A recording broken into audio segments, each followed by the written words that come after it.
Hello students, we are going to deal with determination of calorific value by bomb calorimeter. First of all, you need to know what is calorific value. The calorific value of any fuel is the total quantity of heat liberated when a unit mass or unit volume of fuel is burnt completely. Now this is again divided in high calorific value or gross calorific value and low calorific value or net calorific value. What is the basic difference between both these values? If the unit mass or unit volume of fuel is burned completely and the products of combustion are allowed to cool till room temperature as the container is covered with a lid, then it is known as high calorific value or gross calorific value.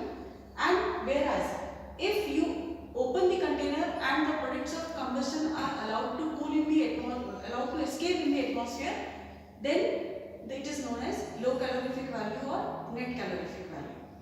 How we can determine the calorific value of any fuel? It can be determined by theoretical way as well as by experimental way. The theoretical way is using Dulong's formula that will deal in any other session, and the experimental value can be determined by two methods. First, for solid and liquid fuels, that is by bomb calorimeter, and for gaseous fuel by Junker's calorimeter. In this section, we are dealing with calorific value of solid fuels using a bomb calorimeter. First of all, what is the principle? As you all know that we can calculate the amount of heat liberated by Q is equal to ms delta T. You all have studied in 12th class that the heat liberated is mass multiplied by specific heat multiplied by delta T, that is difference in temperature, initial and final temperature. Here we are taking consideration of this principle only. The principle is based on concept of heat liberated by the fuel is heat absorbed. Since we can directly cannot measure the fuel calorific value directly by just putting a thermometer in the burning fuel, so we have used this concept. For implementation of this concept, we are using a bomb calorimeter.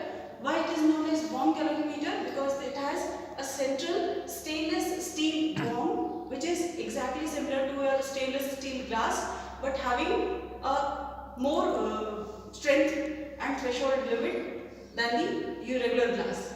It is very thick and having a capability of withstanding high temperature and pressure. It is provided with two electrodes made up of platinum or stainless steel, and these two electrodes are connected with a 6-volt battery. At the lower end, these electrodes are connected to a ring where we place a crucible in which a known quantity of fuel is put in. This fuel is connected to the electrode by using a fuse wire. The fuse wire is made up of magnesium or sometimes platinum also. This stainless steel bomb is then covered with a copper calorimeter which is filled with water. That is again a measured quantity and we are using the term capital W for that. This whole apparatus is placed in an airtight jacket which is used for inhibition of radiation from the atmosphere to the equipment and from the equipment to the atmosphere. It is provided with the air jacket, air insulation, and for further protection a more water jacket. This is also a airtight lid. Now when you have to operate this bomb calorimeter, we just pass oxygen inside the stainless steel bomb for combustion of fuel and then put the battery on. This fuse wire burns the fuel completely and whatever amount of heat is liberated here is absorbed in the water present in the copper calorimeter outside the stainless steel bomb.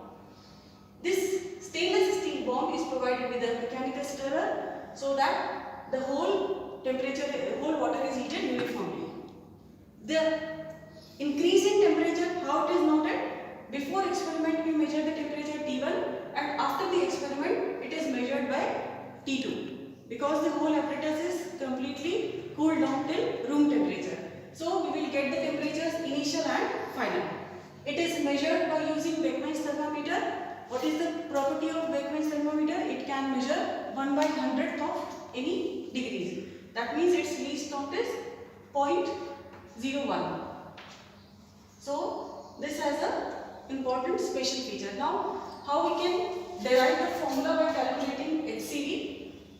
As we all know, Q is equal to mH delta T, and in this case, what is, if W is weight of water taken in calorimeter, small w is water equivalent, T2 is final temperature, T1 is initial temperature, X is weight of coal, L is high calorific value.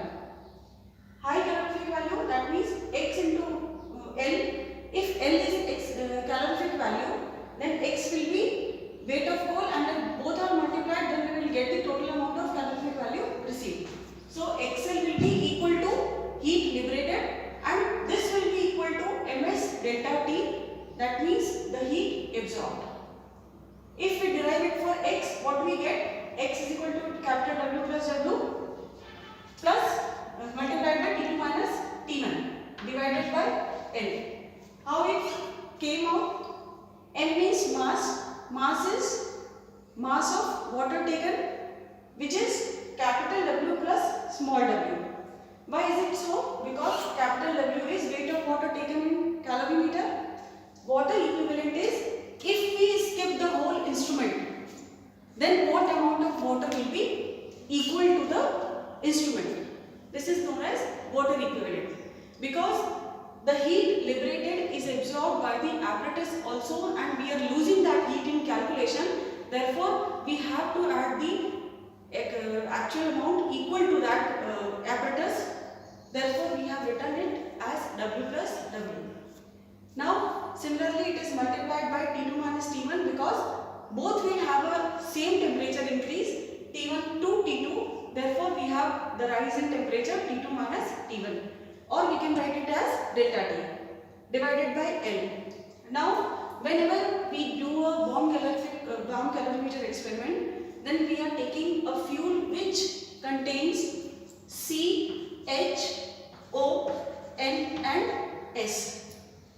That means it contains carbon, hydrogen, oxygen, nitrogen and sulfur. Carbon, hydrogen and oxygen. Carbon and hydrogen burn with the help of oxygen and additional amount of oxygen to CO2 and H2O, whereas the nitrogen and sulfur, they produce oxides of nitrogen and oxides of sulfur. Both these oxide formation is due to exothermic reaction, and this again adds up to the calorific value. This calorific value is additional amount, so we have to subtract this amount in the total answer. So L now becomes capital W plus W, T2 minus T1 plus dt. dt is cooling correction minus acid plus fuse wire correction. This is acid correction due to N on S, which are forming H2SO4 and HNO3, and this magnesium fuse wire, this also adds up to the calorific value by burning, so this is also subtracted. And why we add dt? Because this is cooling correction, and this cooling correction is to be added because there is a difference when T1 reaches to T2 and T2 reaches to T1. Since we are cooling the apparatus till room temperature, so there will be a change in rate which will make the loss of radiation. So it is added in the final formula. Now we will get high calorific value as L is equal to capital W plus W, T2 minus T1 plus dt minus acid plus fuse wire correction. From this value we can find LCV also by subtracting HCV minus 0.09 H. We will get HCV minus 0.09 H. HCV value has been obtained by the experiment and by subtracting the percentage of hydrogen into 0.9 and multiplication by latent heat of of vaporization, we can calculate the amount of LCV. Thank you so much.